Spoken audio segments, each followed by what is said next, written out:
Well, good morning, guys. It's what, day number 9 now out of 30. We're almost 1/3 of the way done, and it looks like my blood ketone levels went up to 1.2, which is pretty awesome. I've never been that high in a fasted state. So what I had last night was the keto coffee, as you guys saw, around 9 p.m. Around like 8:45, I finished by 9 p.m.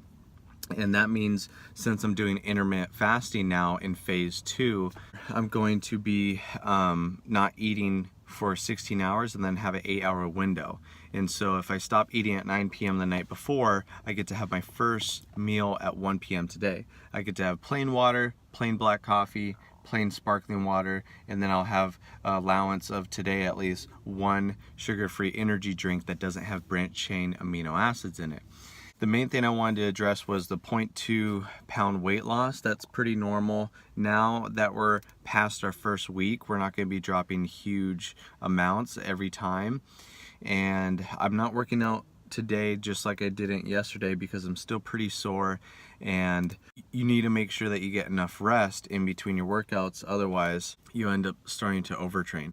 And overtraining can not only cause an injury, which is obviously bad, but more importantly, it will make you feel really lethargic. It will make you feel kind of unmotivated. And if you stop working out for long periods of time because you end up working out too much, then that might have a ripple effect with your nutrition. If you're thinking, oh, since I'm not working out, I'm not gonna lose any weight, so screw it, I might as well eat whatever I want. I'm gonna go get teriyaki, rice isn't that bad. And what ends up happening is you have this downward spiral effect of kind of relapsing towards your old nutritional ways. That usually happens around week 2 or 3 for people. I thought I should bring that up because I know it's going to be important for a lot of you guys. Maybe you're feeling that right now, or maybe you guys are still going strong with me, and you know, regardless, it is inevitable. It's gonna happen. So I just wanted to bring it up.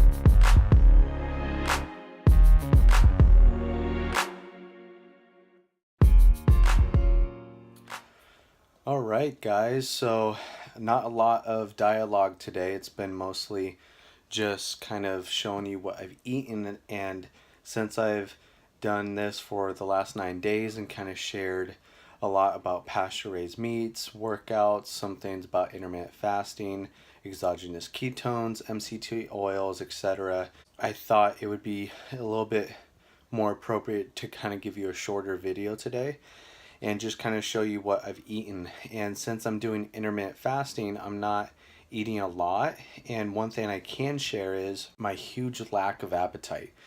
It's just so astonishing to me how not eating can help you feel satiated, if that makes sense. So, you know, I was at work, and someone like looked at me. It was around 1:30, and they were like, "Hey, aren't you supposed to like have your first meal now?" Because a lot of my coworkers, like my trainers and stuff at the gym that I help manage, they kind of know what I'm doing with this keto 30-day, you know, challenge for YouTube.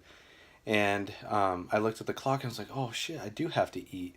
So even though I stopped eating at, I think it was 9 p.m. the night before, which means I'm allowed to have my first meal at 1, I just don't have an appetite. So I don't know if that's the Rockstar energy drink or what it is, but I simply just don't really have an appetite ever since I started this intermittent fasting yesterday. So I thought it was pretty interesting. I'm definitely saving a lot of calories doing that. I was still pretty tired today from working out 2 days ago, but with tomorrow being Friday, I'm definitely going to make more time to hit the gym and whatnot. But as you guys saw, I went to Chipotle.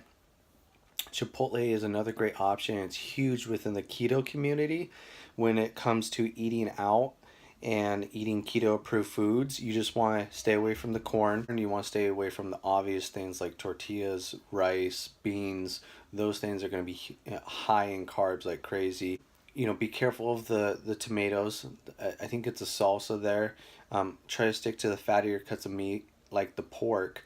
I just asked them when I grabbed this shredded beef if there was any honey or anything they added, and they said no, it's just basically beef and seasoning. So now what I did is I'm enjoying my keto coffee for the night.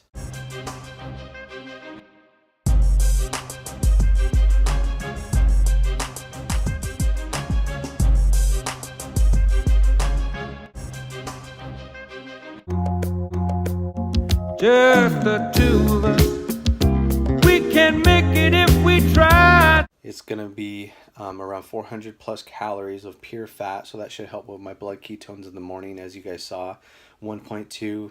I'm pretty stoked about that. Never been that high, especially in a fasted state without exogenous ketones or anything like that. So once I hit 1.5, I know that I'm in a deep nutritional ketosis. Anything from 1.5 to 2.5 means you are fat adapted. Your body has finally made a transition from using carbs as fuel to fat. And that's what this whole 30-day challenge was about, was how fast can you get into a deep nutritional ketosis. And then if you can sustain that as a lifestyle, you'll just be burning fat all the way until the end of your ideal weight. So I probably have around 40 minutes until 9, and so I'll have another 40 minutes to eat. I'll finish this coffee. I might end up having a spoonful of organic peanut butter that doesn't have any added sugar or anything, and then maybe some of that pasture raised, not pasture raised, but forested pork. The forested pork that you see right here is from that Grass Roots company, and basically they just raise their pigs freely among these pastures, kind of roaming these forests and eating, you know, whatever pigs eat. Places like Whole Foods, Trader Joe's, Safeway, Costco, they don't really have forested pork. This stuff isn't really all that expensive. I suggest giving it a try. It's pretty tasty. I just kind of add some pepper on top of it, and it's good to go. So I'll have that, and I'll probably end up going out to dinner with a friend tomorrow, back to Blazing Onion Burger Company like always, and I'll have the same thing, and I'll kind of show you guys that. But tomorrow we'll kind of dive into a workout a little bit more, so you guys kind of get some ideas from that. And another thing I wanted to address before I end this video was how sweet my wife has been. I talked about a few days ago how she kind of has a lack of faith with me actually losing the 30 pounds and getting back to the weight that she met me at. She's been watching these videos at work, and so she's pretty much caught up to the struggles that I had been dealing with, where she was unaware of. And like, for example, with tonight, she helped me with the dishes. She did that not only tonight but last night as well. She also stopped and grabbed me some decaf coffee, which was really cool, and so that way I can have a whole bunch of fat before I go to bed. And it's just really important to have a spouse that's not only supportive, but somebody that's also going to help you, whether it's helping you make meals, clean dishes, whatever it may be. The verbal encouragement is one thing, but to actually help you with the process is another immensely beneficial piece and important component of actually sticking with this hard program. And you know, everyone starts a workout program, but they fall off, like we mentioned earlier, somewhere around 2 to 3 weeks. So having that support system in your house, at your workplace, maybe a personal trainer, that I can't stress how important that is. So maybe consider working with a trainer, maybe consider sharing these videos with your spouse if this is something you've been going through, because if you guys go through it together, you're going to be that much more likely to actually stick with it, especially in the long run.